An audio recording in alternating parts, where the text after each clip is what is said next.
Hi there, Sanmunani Molweni. Welcome to Fix channel. For you here, please subscribe before the end of the video.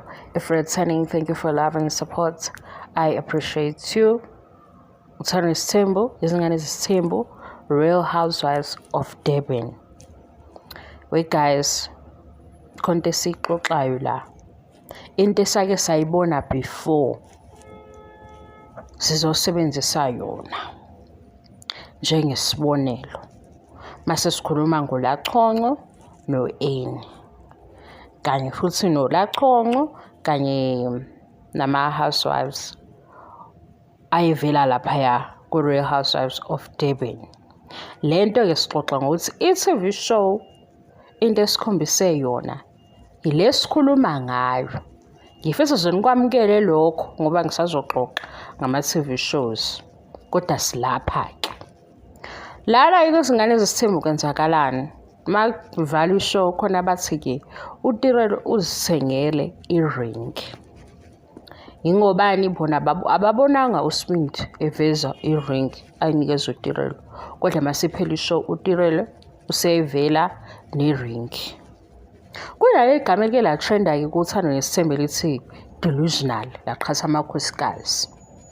Asizeni ngapha ke ku RShow D ngizoxoxela ngento eyenzeka ku TV show sayibona. Siphinde ke sixoxa ngokuthi lona ke esamkhomba ukuthi unomona njengo-Annie ngoba u-Annie owasho kuqala wathi ulaXhonco uzithengele izimbali. Yindaba kwaba u-Annie ke esathi thina unomona ngoba thina sesibuka ngeso lokuthi sibuka i-TV show. Waye ungamjabuleli mayethola izimbali, waye ungamjabuleli ukuthi unomuntu amthandayo. Wathini ku-Annie uyabo guys lento leyo ukuthi sifike sibuka i-TV show. I-TV show ikhompisa ne-social media, ama-cast members ebephendula la ku-social media pages wabo. Yenzeka kalento ngoba u-Annie kwahamba kwayobhalwa ukuthi unomona nanani wathi u-Annie ilindeni ishow iphele ngoba mayiphela shuthi ikhona into sizoyithola. Ake ngikise kule episode laXhonco uthola izimbali. Bahleli bakaSurisha. Ngicela babeka Surisha. Kufika izimbali ke naku siya deliver izimbali kuyasho ukuthi hayibo ezalaXhonco ziphuma kubani kuPhethayo. Ha! Shuthi boy ulo ulaXhonco iboyfriend yakhe entshe yamthanda sese kwamlethela izimbali. Hayi bemshaya ngeside ayike o-Annie naye uSurisha nabanye. Athi ke u-Annie lezi zimbali uyithengele. Hawu. Kodwa yini angithi kubabaza thina ke sibuka i-TV show ukuthi uzithengele kanjani ngoba izimbali ulethelile wayeningamjabuleni. Kukhulunywe ngoba sikubukile ke kuvela lapha eRShow D ukuthi hayibo baze banomona abamjabulela uLassi. Qhi i-episode yokugcina leya wathi u-Annie sizobona kuyona. Sekuvelani ku-episode yokugcina?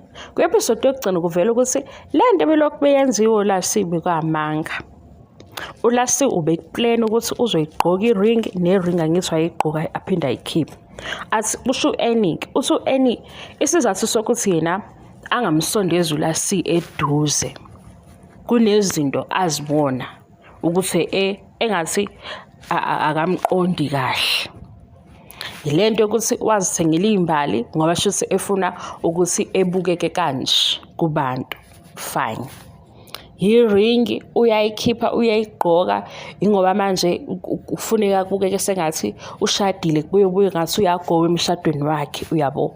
Yonke lento uLassi uyiplanile yaba i-strategy sakhe okwaba i-storyline sakhe. Manje ku-Annie usequestion ukuthi ke uLassi kanti unhloboni. Konke lokhu kuvele ku-TV show. Uhlobo olunjani lomuntu engamthemba yini ezumngani engamsondeza yini eduze. Lana u-Annie ojaja uLassi yangithi. Lento futhi amjaja ngayo into eyenzekile vele. Kodwa ke nayi i-catch. Lento eyenziwe uLassi eyiveza kanjena ukuthi mhlambe kuzoba sengathi sekukhona umuntu omusha amthandayo nani angithi yamanga. Wayi ke yayicasula u-Annie kakhulu. UlaXhonco no-Annie bebeka iposition eyodwa. Yingakho u-N washeshe wamfunda uLachonco ukuthi uqamba amanga, ngoba naye u-N ubedayisa Perfect Marriage kuleyo TV show, ebezazi ukuthi mase amakhamera engekho uyagowa. U-N ubeyi-wife material ngokwetheme isebenzi esetshenziswa la ku-social media. U-wife material mhlawumbe umuntu onjani, yilo ozoprotect u-husband wakhe bengamprotect. U-N uveza ubuhle emshadweni kodwa azi ukuthi umshado uyaphela. Manje mayebuka omunye umuntu oprethendayo njengaye uyamcasula, ngoba naye vele ukule position yokuthi nje yonke lento ayenzayo uyagowa uqamba amanga because uyazi ukuthi kwenzakalani. Iqiniso laziwa ubani? Uyena. Thina-ke ngeSolid TV sibuka ukuthi u-N unomona phela. Why uLachonco emhlupha kangaka? Umhlupha ngoba bayagowa bobabili. Ukubona lento ukuthi kuthiwani, ngalinganisa ngani, yabo ukuthi u-N uyabona ukuthi uLachonco usho kuqala ukuthi uLachonco unamanga, naye unamanga. Yena-ke awakhamanga uwaqambelani, uwaqambela ukuthi usaprotecte uhusband wakhe or umshado wakhe, kodwa i-reality idila naye yedwa. Yabo yonke lento engiyichazayo eyaLachonco no-N siyayibona lapha eShowD. Yikho ngixoxela na kanje. Nalena-ke sibuka ngapha kwingane zesithembu kwi-TV show ile siyibukile. Amakhamera-ke engekho ukuthi benzani okunye asikwazi. So nizohluleka ukusinqanda ukuthi lapha ku-TV show izingane zesithembu sithi umpumelelo uyi-red flag ehamba. Yingakho kusithuza ukuthi hayi bo sungaze uhleke kanje, umpumelelo enza nje ngoba sikubukile. Kodwa sibuyele-ke kuLachonco no-N. Mhlampe ukuba in denial or ukuba delusional bobabili. Yingakho waze wangafuni ukuthi amsondeze eduze kwakhe, ngoba ukuba shuthi uLachonco wasondela eduze ka-N wayezoyithola zonke lezi indaba esesiyithola manje ukuthi hayibo kahle kahle njalo nami ngiyagowa yonke into eyenzakala injani. Sibona ngani futhi nakho sekufika uMakhumalo. Makufika uMakhumalo u-N azange azajabule, ngoba manje uthi mayibuka uMakhumalo shuthi umbuka ngokuthi wena proud kanjani ukuba kwisithembu kube kudlalwa ngawe, kodwa naye ukwisithembu esingekho official, ngoba phela yena uthi mina ngenze sure ukuthi ngiyamprotect uhusband, kodwa uhusband yena ebengamprotect. Usecikwa-ke umuntu oqamba amanga ukubani? OkuLachonco, ngoba naye uqamba amanga. Niyakhumbula ukuthi lapha kwi-Showd kwaze kwahlukaniseka kwaba ama-group, kwaba khona abashadile, kwaba khona abangashadile. Kwaphinde futhi abanye-ke nabo phela ngithi kwahlukaniseka kwaba uLachonco yedwa osephuma laphaya, bonke abanye sebengapha. Umabusi kuphela owasho ukuthi kodwa bedinga ukuthi simsupport. Bathini-ke egcineni bathi ukuthi asazi noma uzenza i-victim noma ngabe uyi-victim ngempela, ngoba yonke leyanto abeyenza beyiyamanga. Kodwa yonke leyanto le ayeyenza uLasi ile yasikhulumisa ngoba yayingxenye ye-TV show. Kanjalo-ke nakwizingane zesithembu yonke lento esiyikhulumayo nesiyibonayo. Obunye nje ubu-red flag bampumelelo laphaya kule episode evalile, mabesaqala besetafuleni, u-Amahle uhleli noTirelo ukhona, uMpumelelo ubhizi kwifoni uyasmile. Bobabili futhi bebentshontsha ukubuka efonini kaMpumelelo ukuthi ukhuluma nobani, kodwa uthini yilabo engibuilda nabo bobabili. Yabona le sithombe esithrenda sa-Amahle ebuka kabe eceleni wayelunguza ifoni kaMpumelelo, ngapha noTirelo ulunguza ifoni kaMpumelelo. Akukho la athathe khona ifoni nje wayibeka phansi ukuthi sebehleli ndawonye, khona wayesmayila naye.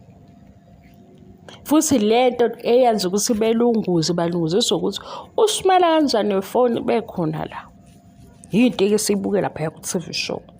Manje sicela sixolelane ngoba sazoqhubeka sixoxe ngayo. Sengixoxela ukuthi-ke ngapha uthi uLachonco azithengela izimbali, u-N wavela njengomuntu onomono ukuthi nangi sesuzithengele, kanti ngempela kwakungenzeka ukuthi wazithengela.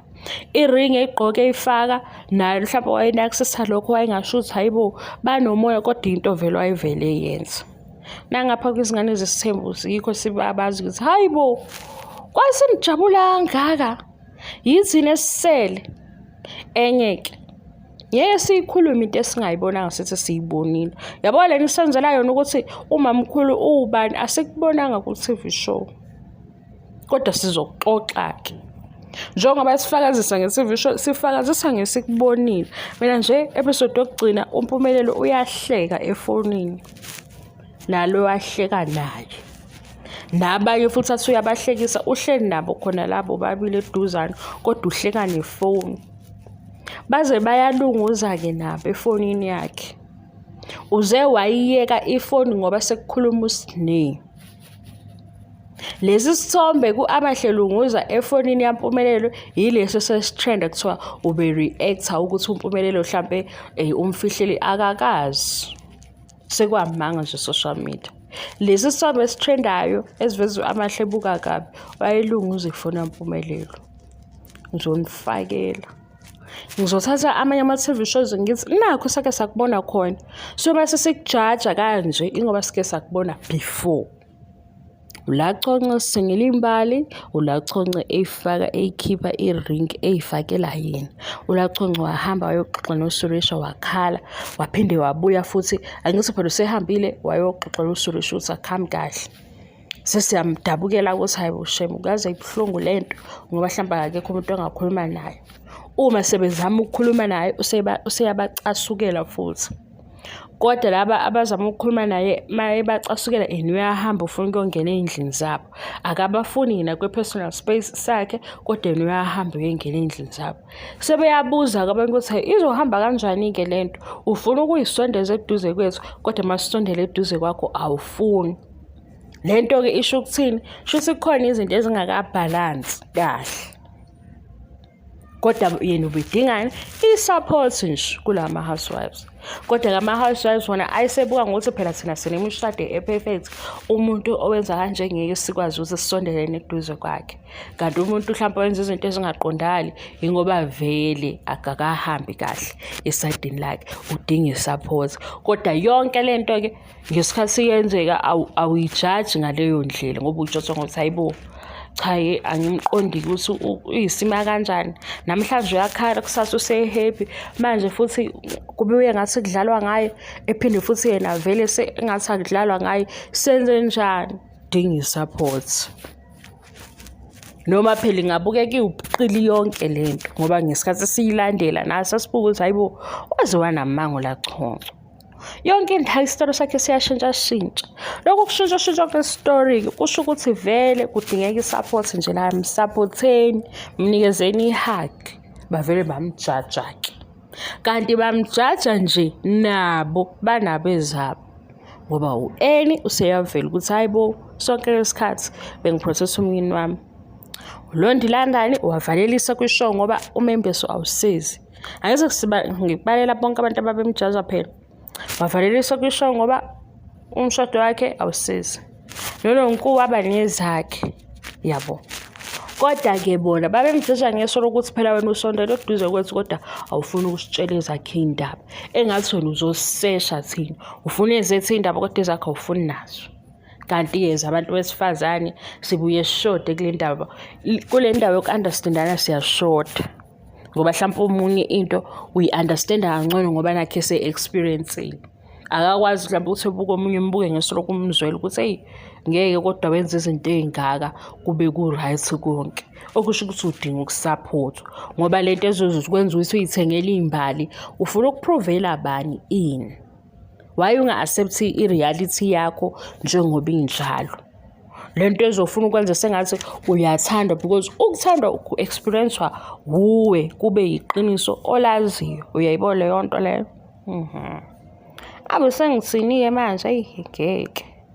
Guys mina ngizothatha i-break into kuyindaba zokuxoxa ngama-TV shows ngoba ama-comment amanye usuke ungasazi. Nami ngibuye ngidide ngithi kodwa kade sikhuluma nge-TV show esiyibukile. Abantu ezinye izinto bayazenza zibe personal. ney'ndaba-ke lezi zabantu abaziveze ku-TV show kube ezabo. Nami angisakwazi ukuthi ngihlukanisa kanjani ngoba manje nje njengoba ngikhuluma ukuthi lento yokuthi fake bani or fake till we make it or fake or wife material, lento leyo yokuzama ngempela ukuthi ulwele ukuthi khona into ofuna ukuyiprova kubantu. Sike sayibona ku-RSOD. Kodwa ekugcineni kwakho konke iqiniso lehlezi nje limele liyiqiniso elibhekana nawe. Yabo? Yingakho manje sekuvela ukuthi u-Annie lo owayi-understand ulasi ekhuluma futhi wayekhuluma izinto eziyiqiniso zodwa.